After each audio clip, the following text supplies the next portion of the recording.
This is our second study in the book of Numbers. All right. I'll check that next time. All right. Remember about putting your trust in man. Okay. So when we look at this book, we look at the chronological outset of this book, we are not dealing with a fixed chronological set of events in that we finish the book of Exodus, then we have all this time where Moses sat and carefully recorded the book of Leviticus and a little bit of events that took place in the book of Leviticus, and then we get into the book of Numbers. When we end with the book of Exodus, we have the tent already set up.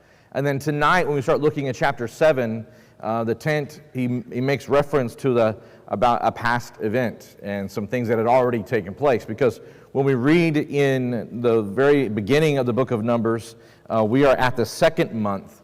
And so by the time we're opening up with the book of Numbers, the tent of meeting has already been set up for a month at least. All right, so with Hebrew narrative, it is not straight linear kind of tale of events. We'll go up to a certain section and then we'll go back and talk about something else that happened, or it'll be thematic and the narrative will be arranged based on certain themes. And so if they give you dates, pay attention to the dates, right? If you've read Tolkien stuff before, it gets confusing. So you got to make sure you're covering those kind of things. So that's a word of note as we open up chapter 7 and are looking at a few things. So we've been talking about this outline that we're using for this just a working outline. In the first 9 chapters, the Israelites are preparing for their trek, for their journey, where they're supposed to go into the promised land, all right? So that's what they're preparing for. Had all things gone well, then they would have marched right into the promised land, and the book of Numbers would have been much shorter. Maybe a briefer Deuteronomy, but that is not at all what happened. And so we'll be finishing up this section and then the second section as well. But we look at chapter 7. It opens up, now in the day that Moses had finished setting up the tabernacle, he anointed it and consecrated it. This goes back to Exodus chapter 39 and Exodus chapter 40, if you want a detailed scene that took place and unfolded there with the water and the oil and the anointing and all those kind of things that took place. And he anointed, and then all the utensils and everything were consecrated at that time. What was not mentioned then is what he begins to mention now, is that the leaders of Israel and the heads of their fathers and households made an offering, and we get to see that offering now, the consecration of the tabernacle, and there's also some carts. Remember we talked about the different families, the Levitical families, subfamilies, that were going to be carrying all the paraphernalia with the temple and all that kind of stuff? Well, guess what? They get carts. All right, this is where they get their carts. And the families donated, the tribes donated the carts for this, the oxen and the carts for it, and they were able to use those to carry everything. Now, this is an open book. All right, it's an open book. You can look at this chapter. I'm going to quiz you. We talked about one family. I'm not going to ask you which family. I won't quiz you that much, but there are basically 3 groups of those that are carrying things. What one group is going to be carrying what? Do you remember? How was the tabernacle and all of its pertinences divided up? Do you remember? What's that?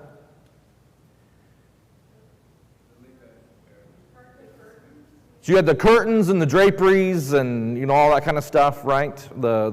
All the fabrics and those porpoise skins and all that, poor porpoises. All those things, right, that were folded up, that was one thing. And then you had the skeleton, right, the tabernacle skeleton, the wood, the lumber, and the sockets, and all that kind of stuff, which for me, if you've ever played with K'NEX, Legos, anyway, that's for me what it looks like. And then you have what else? What's left? What's that? The furnishings, all the high and holy things, right? And those were a certain family supposed to carry those. Now, there were carts that were given to the families that were going to be carrying all the fabrics, and there were carts that were given to the families that were going to be carrying all the skeleton structure, basically, of the tabernacle. But the other family didn't get any carts. Why? how were they supposed to carry the high and holy things? The poles of shittim wood, right, covered in gold. And so those were the things that they put the poles through those things with the drapery over them, and they carried them, they ported them that way. And so when just fast forward hundreds of years, and David is thinking, how are we going to move the holy things? Was it a random coincidence that he thought, well, let's put it on a cart?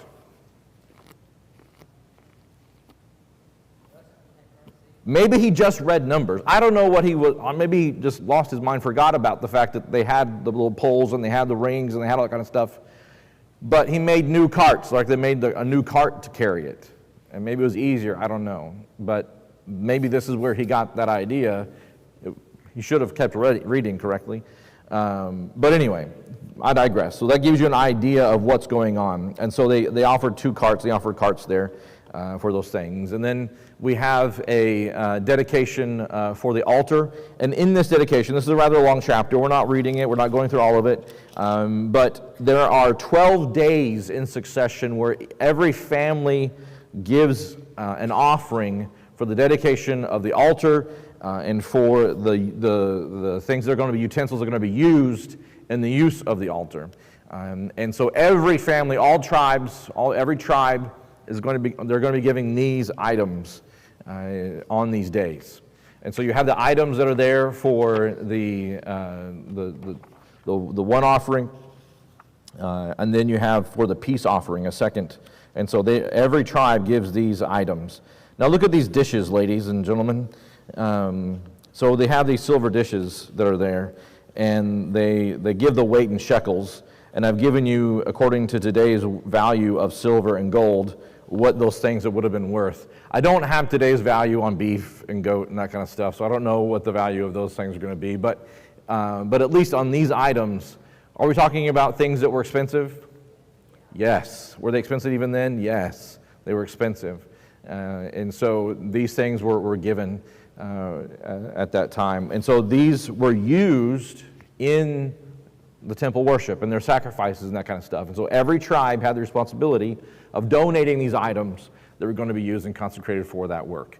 And so this long chapter goes through and talks about they're very thorough in making sure every family is represented, and every family, even at the end of the chapter, it gives you the total of all the things in case you needed the math on that, and everything that was happening.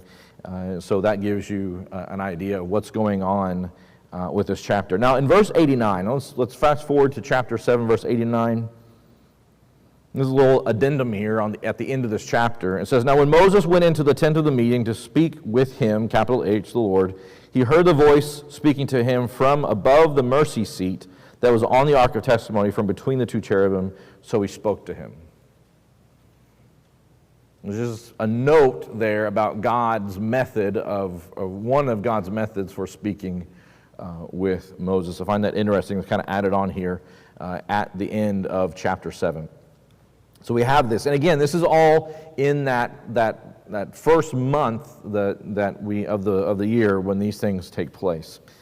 And then in verse 8 it says, "Then the Lord spoke to Moses," or chapter 8, verse 1, "Speak to Aaron and to him, saying, when you mount the lamp." So we're given more instruction about just how you organize things inside the temple, the tabernacle, and we're given some information here about the lamp. And what's interesting here in verse 4, again, this concept that this was made of hammered work according to the pattern which the Lord had shown Moses, so he made the lampstand. Why is it important that it's hammered work? I don't know if you've ever seen castings where they do this with rings, they do this with most things, where you carve a casting and you get it ready, and then you pour the molten material in. That's one way of doing it. This was hammered out work. This was not done with casting. And so in order for them to form these things, they're hammering it out carefully, heating it up, quenching it, making it soft again, hammering it out soft again, because gold, like other non-ferrous metals, will harden if you keep hammering it and keep hammering it and keep hammering it. It'll get brittle and break. So you got this careful process of hammering out these items, very, very detailed work. And so God specified not only what he wanted, but how it was to be made, according to the pattern that I showed you. So fast forward again into New Testament times when the word pattern is used in the New Testament, and we're given a pattern for worship, we're given a pattern for how we, that should make us feel all warm and fuzzy inside when we see that information. Yes? So being, I know it's not the scripture, but being hammered, you're saying that it's solid, not overlay? For the lamp, yes, it's solid. Yep. According to so the lamp was a solid piece of metal. The overlay was with like the wood and that kind of stuff. That was overlaid with gold. But again, the only reason I share that with you is like it's detailed work, ladies and gentlemen. This is not something that, and again, they're out in the desert, in the middle of the desert doing this type of work. It's not like they're in their tool shops and that kind of stuff. Where they would normally been doing these kind of things. So it speaks to the length that God is, even now, even in these circumstances, this is what I expect out of you, and it's going to be maybe difficult. Verse 5, here, the cleansing of the Levites, 5 through 13. We have this again, they're supposed to do this cleansing process. Look at what they have to do in verse 7. Thus you shall do to them, to their cleansing, sprinkle purifying water on them. Let them use a razor over their whole body and wash their clothes, and they'll be clean. This is for the Levites who are going to go into this service for the temple, this purification process. And they're presenting the Levites for the tent of the meeting, the assembly of the whole congregation, and there were use. Now, verse 11, Aaron then shall present the Levites before the Lord as a wave offering from the sons of Israel, that they may qualify to perform the service of the Lord. You don't just, because your last name is Levite, you just walk up in there and do this thing. There's certain people who have gone through certain qualifications in order to be able to serve God in this way. And they are shown as a wave offering. It's kind of passed in front. If you want to think of a wave offering as a king who is like, people come to a king and show them their gifts they've presented to the king and just kind of show it before the king, and the king goes ooh and ah as you pass by with. That's kind of what we're looking at here with a wave type offering. Look at what happens with this concept of all of Israel playing a part. What happened in verses 12 and 13 that they all played a part in this process?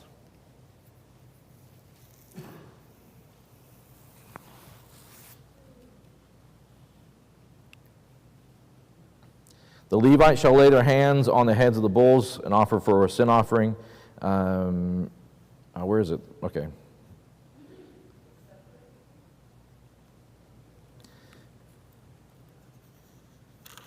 Where did I missed? I'm out of.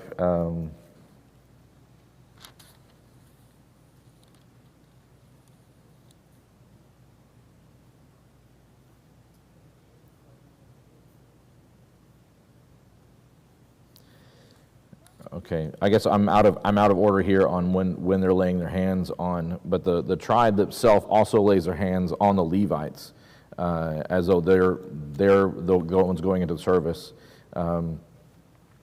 But here we have this: the Levites are separated for the work that they're supposed to be doing. They're set apart for this holy work that they're going to be doing in order to serve the Lord. And verse 20, thus did Moses and Aaron and all the congregation of the sons of Israel to the Levites, according to all the Lord had commanded Moses concerning the Levites to the sons of God. And so verse 10, yes, there it is. And presented the Levites before the Lord, and the sons of Israel shall lay their hands on the Levites. And so there is this kind of a passing of responsibility to the Levites, are taking on this work that God has given them to do. And Israel's recognizing that these people are the ones that are set apart for this. And again, we see that with the offering as well.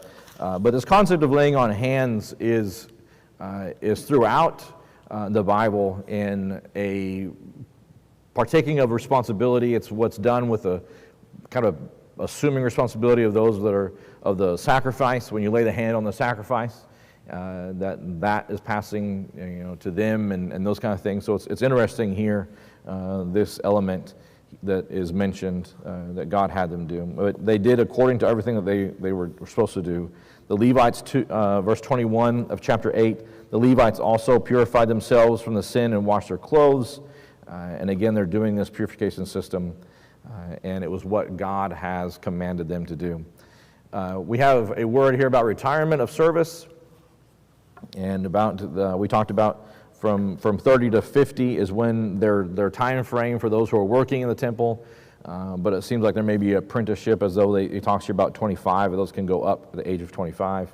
And so it's interesting here that this information is given to us, but recorded for future generations for them to understand the Levites and their service. Chapter 9 is a big chapter. Here we are with the Passover. And the Passover kind of marks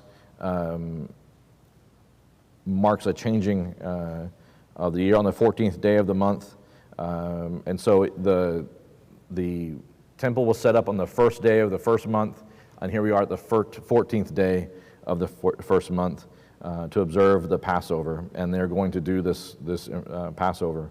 You're supposed to do it according to what they were taught, and we have some interesting kind of information here about the Passover.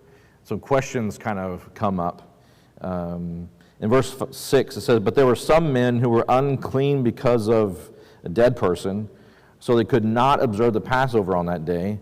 So they came before Moses and Aaron on that day, and the men said to him, 'Though we were unclean because of the dead person, why are we restrained from presenting the offering of the Lord, as was appointed at the time among the sons of Israel?' And so they wait and they go and talk to God about it. And God says this in verse 10, "Speak to the sons of Israel, saying, if any one of you or your generations becomes unclean because of a dead person, or is on a distant journey, or may, however, observe the Passover of the Lord in the second month on the 14th day." So basically at twilight. So basically you wait a month in order to partake or do the Passover. So they're unclean, and they must stay outside of the camp for 7 days because of their uncleanliness. And so they wait for that time period. They give you a month, and then you do it again on the next month. And so this becomes a statute for future generations. So this statute was enacted here. And so we have this information. It says, verse 13, "But the man who is clean and is not on a journey, and yet neglects to observe the Passover, that person shall then be cut off from his people, for he did not present the offering of the Lord at the appointed time. That man shall bear his sins." When there's an appointed time to be somewhere in the worshiping of the Lord in a certain context, did God think it was serious? Kind of did. Does that have any bearing on today? Maybe, right? It's a habit of some is. So this is interesting here also in verse 14. "If an alien sojourns against you," this is, a foreigner, not gray man, big eyes, "is sojourning among you, and observes the Passover of the Lord according to the statute of the Passover and according to its ordinance, so he shall do, and you shall have one statute." So that is to say that there's one law that governs all peoples. All right, that's very nice, right, when it does that. What is not mentioned here, Exodus 12:48 says that if they observe the Passover with you, they must be circumcised. They have to be circumcised in order to observe the Passover, which is interesting. This kind of concept has led some in the past to practice closed communion. That is, that those who partake of communion on the Lord's Day must be baptized saints. It couldn't be just anybody coming in here and they partake of a cracker and juice whenever they want. Like only the saints, only those. And we do that because that's our practice, in that we pass the trays throughout the aisles. Most people who have no idea what's going on, they don't. If they do partake of it, it's just juice and a cracker to them, right? It doesn't mean anything. But for us, it obviously means something. But This kind of concept is that in order to partake of this Passover, you must be circumcised in order to do that.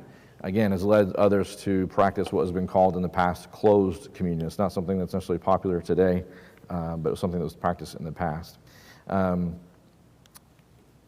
How do you move the GPS system?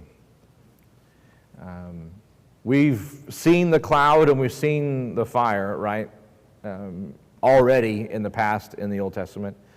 But now this cloud and this fire is going to be over the tabernacle. That's where it's going to rest. That is the Shekinah glory of God that rests over his presence with his people.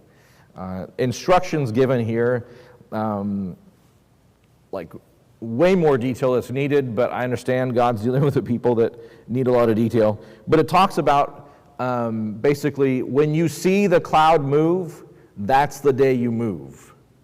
And it goes into great detail talking about if the cloud moves and where it stops, that's where you make camp, that's where you stop, and you don't keep moving. And if you make camp and the cloud has not moved and it's been one day, don't move. And if a cloud has stopped and it's been 1 week and the cloud has not moved, do not move. You know how repetitive it gets sometimes in the Old Testament, right? So it gets very repetitive there about the instructions about don't move if the cloud hasn't moved.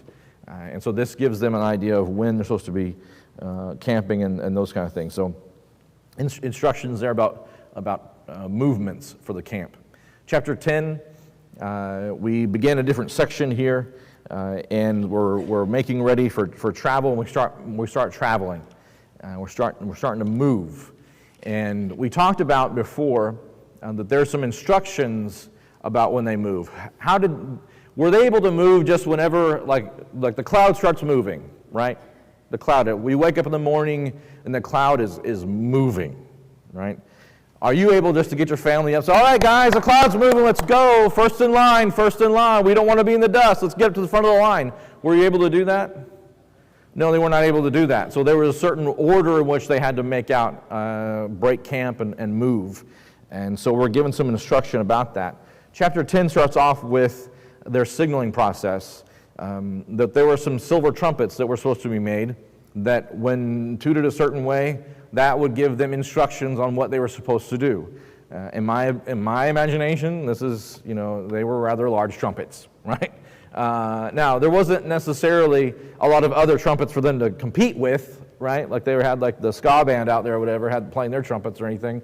No, there was silver trumpets. It was probably the only trumpets that were in the area. So, but anyway, so when they heard the trumpets, when they were given certain commandments by these trumpets, they were told to break, and the certain ones are supposed to go in certain order, and then we have the order of those that were supposed to be moving based on their orientation around the tabernacle, and the tabernacle was supposed to be moved at a certain time, and based on just the movements, this was a huge. How many of you have tried to keep track of 20 people?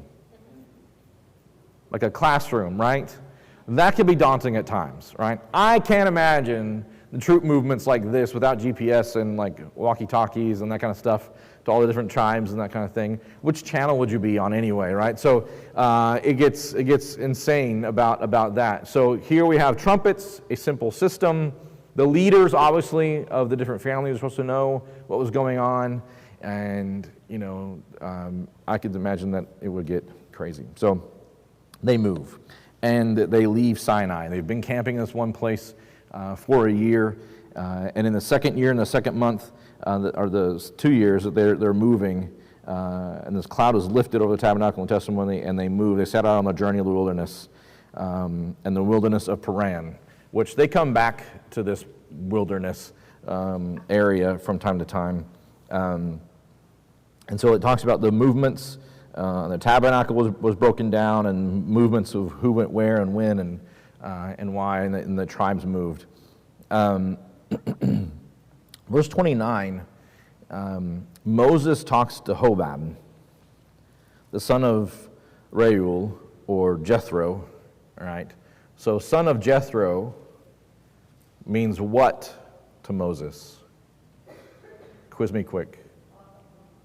This is, Hobab would be Jethro's son-in-law, or rather father-in-law. So I just gave you the answer. Hobab is the brother-in-law of Moses. And so Moses said to his brother-in-law, hey, why don't you go with us? We're settling in the place where the Lord has said, I will give it to you. In Moses' mind, where they're going. Where are they going in Moses' mind? They're going to the Promised Land. He has no concept of what his life was going to be like in the next 40 years. But we're going. And it'll be good for you. It's going to be great. It's going to be great, right? Pass along the blessings. Nepotism is good in some ways, right? But he says, I will go. I will not come, but rather I'll go my own land and my own relatives, which is what his father had done. But then he said, please do not leave us, inasmuch as you know where we should camp in the wilderness, and you will be eyes for us. And so he gives them this kind of duty of being a scout. And so apparently the cloud moves to an area, and I guess doesn't necessarily designate a specific camping spot that they would need a scout, or that's just kind of like just a fun little title to make his brother-in-law still come with them. I don't know, but we have this idea of a scout, be eyes for us. And so they go with them. So they set out from the mount of the Lord, and journeying with the ark of the covenant of the Lord, verse 33, journeying in front of them for 3 days to seek out a resting place for them. And the cloud of the Lord was over them by day, and when they set out from the camp. And when it came about, verse 35, we have this sort of like message here. Whenever the ark is set out, Moses says, rise up, O Lord, and let your enemies be scattered, and let those who hate you flee from you before you. And then when it comes to rest, he says, return, O Lord, to the myriad thousands of Israel. And so this becomes this kind of verbiage that's used whenever the ark leaves and when it comes back to its resting place. It's interesting here. Just all the ceremony that's involved in this process. Chapter 11,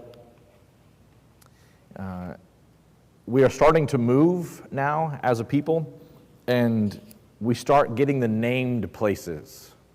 If you study the Old Testament and Numbers much, that when they name a place, it wasn't always great. All right? If they went to a place that had already named, or an area that was already named, they did fine there. But if they had to rename that place, it typically wasn't good, right? And so we start getting in that scenario where we're traveling. Now, the text tells us that how long was this trip to Paran? What was it? How long was it? I'm sorry? 3 days. How long on your trips as a family is it before somebody echoes from the back, are we there yet? Yeah. We're not even to so we're not even halfway at 95 yet, and somebody's yelling about it. But look here. Now, the people became like those who complain of adversity. Have you met a complainer? They're super fun to be around, right? It's awesome. And so here we have the complainers. The people start complaining. And so in the hearing of the Lord, so God heard about it. How many parents would have wanted to do this? And the Lord has heard it, and his anger was kindled, and the fire of the Lord burned among them and consumed some of the outskirts of the camp. Consumed, right? Should they be complaining? No. They're going to the Promised Land. These are all things that are supposed to be happening. This is great. Don't be a complainer. Are some adversities you're going to have to walk a little bit, all right? And then what they complain about. So this place got named Terabah, which means, any guesses? Burning, right. So we're really good with the naming things. Really original. And then, verse 4, the rabble who are among them had greedy desires. And also the sons of Israel wept again, saying, who will give us meat to eat? Right? We remember the fish, which I imagine them the whining. Like, have you heard somebody that whines? Ugh, all right, it was great. It's like fingernails on a chalkboard to me when I hear somebody whining. We remember the fish which we used to eat free in Egypt, the cucumbers and the melons and the leeks and the onions and the garlic and the orangutans and the cereals, and they're listing all these different things, right? All these things that we used to eat. Not orangutans and cereals and stuff. That was from Brother Baynard, if you know the reference there. Okay, all right. But now our appetite is gone. There's nothing at all to look at except this manna. So God is providing for them manna from heaven that they must just collect, mill, and bake into cakes, right? Like, you literally don't have to work to do this. Like easy bake oven kind of thing. And they're complaining. And we get instruction here about the collection of the manna as it was dew that fell on them at night. And then Moses, the people start complaining. Husbands, you've come home from work. You walk in the door. Wife says, guess what your children did today, right? What is Moses saying here? What does he say in this text? Is he like really excited about this? Now Moses heard the people weeping throughout their families, each man at the doorway of his tent, which is just a crazy image. And the anger of the Lord was kindled greatly, and Moses was displeased. So Moses said to God, why have you been so hard on your servant? And why have you not found favor in your sight that you have laid the burden of all this people on me? Now, do you think God was kind of thinking in the back of his mind, oh, it has only just begun, Moses, right? You got 40 years of this, you just don't know it yet. But here, this information, he takes this on himself. What is Moses doing? He's whining as well. But why is he whining? Are the people complaining about Moses necessarily? Who are they complaining about? God. Moses is just this like in-between guy. And he's making it what? About himself. Did we do that? Nah, we never do that. We never make things about ourselves. He's not understanding. There are times in our lives where we need to be able just to, people say things and are running their mouths, and it's not about us. And we need to be able to just let it roll off. It's not mine. I don't have any ownership of that. Let's talk to God about it. People complaining to you about things, and they come up to you, and they want to bring you in to whatever they're complaining about. Well, I think they should be doing this, and I think they should be doing this. That's not my gig, right? What do you want to do about it? That should be the question, right? What is your responsibility that you should be doing? Yes, sir.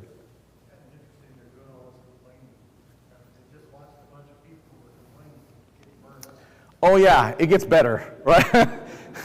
On one occasion, the ground opens up and swallows up people, and then like the next day, they're complaining again. They don't learn very well. But yes, very much so. Like the people just like crispy on the outside, and now they're doing this. So it doesn't make sense. And it was Moses gets really kind of pertinent with God. Was it I who conceived all this people? Was it I who brought them forth? That you should say to me, carry them on your boat. So he gets very kind of like, I don't know how to be saying that to God, right? I mean, I know he's his friend, but I don't know I would be saying that to God. And he said, here's a keynote, I alone am not able to carry all this people because it's too burdensome for me. What was Moses forgetting? God was the one carrying these people. Moses was just like utilitarian piece out there doing this kind of thing. Moses got things flipped around. It's a human condition. We still do it, right? We still do that.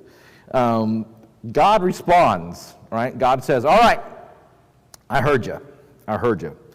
Gather me the 70 men from the elders. All the elders come up. I will come down and speak with you there, and I'll make a spirit who's upon you, and be upon them. And so he answers Moses first in that the spirit that was upon Moses, he kind of gives a spirit to the people so they can kind of work with, that Moses isn't doing this alone. Kind of what Jethro had originally told him he should be doing, and God is doing this. Okay, and as far as the food is concerned, God said God said he's going to give them something to eat. And he says, should flocks and Moses is saying, there's like 600,000 people on foot. Should flocks and herds or be slaughtered for them to be sufficient for them, or should all the fish of the sea be gathered up? And the Lord said to Moses, is the Lord's power limited? Now you shall see whether my word will come true or not. Because God said, hey, they're going to eat. They're going to eat meat in the next day. So Moses went out and told the people and gathered the 70 up. And the Lord came down in a cloud and spoke to them. He took the Spirit who was upon them and he placed them upon the 70. And there were a couple of guys who weren't there, and Joshua, the son of Nun, came in and told them, hey, there are two that actually didn't come up. I don't know why. They got delayed, but they're out in the people prophesying. And Moses said, that's fine. It's not a problem. And he says in verse 29, would that all the Lord's people were prophets, the Lord would put his Spirit upon them. Joel 2, Acts 2, if you want to write that out, that's kind of interesting. And then now verse 31, the wind went forth from the Lord and brought quail from the sea, and then fall beside the camp, about a day's journey on the side of the day's journey all around the camp, 2 cubits deep. Ladies and gentlemen, that is 36 inches. That is a yardstick of quail in a day's journey all the way around the camp.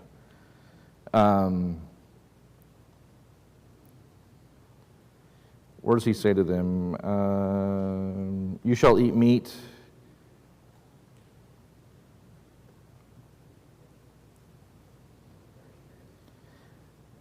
Verse 20, but a whole month until it comes. So verse 20 of chapter 11, God says, you're going to eat meat. Oh, you're going to get some meat.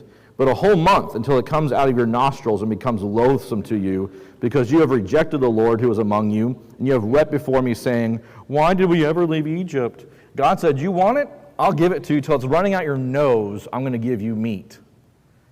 And what's interesting here is they gathered up, they greedily gathered up as much as they could. And it said they're gathering it up. Verse 32, the people spent all day, all night, and all the next day. They gathered quail. He who gathered least gathered 10 homers. 10 homers. 1 homer is a donkey load. That's about 6.5 bushels of quail.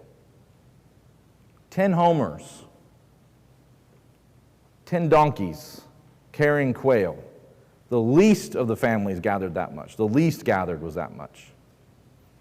That is a donkey load of quail. All right?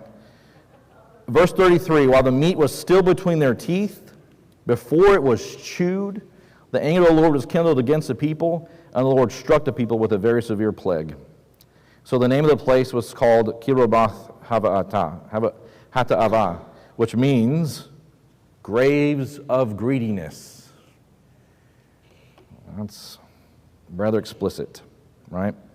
And so they're still chewing on this quail or meat that they wanted. And God said, because you were greedy. Now God's told them they're going to be having it for a month, right? They're going to be having it. But they went out and spent basically 3 work days gathering as much as they could. What does that say about their trust in God? Very little trust in God. And this won't be the only time. What did they do whenever they got the manna? What happened then? Do you remember? Same thing. God said, gather what you need for the day, and there'll be some tomorrow. Some gathered more, and the worm came and ate it all. So anyway, it rotted. Chapter 12, very quickly. God provides in abundance. All right. Chapter 12, Miriam and Aaron murmur. So it's not just that the people murmur.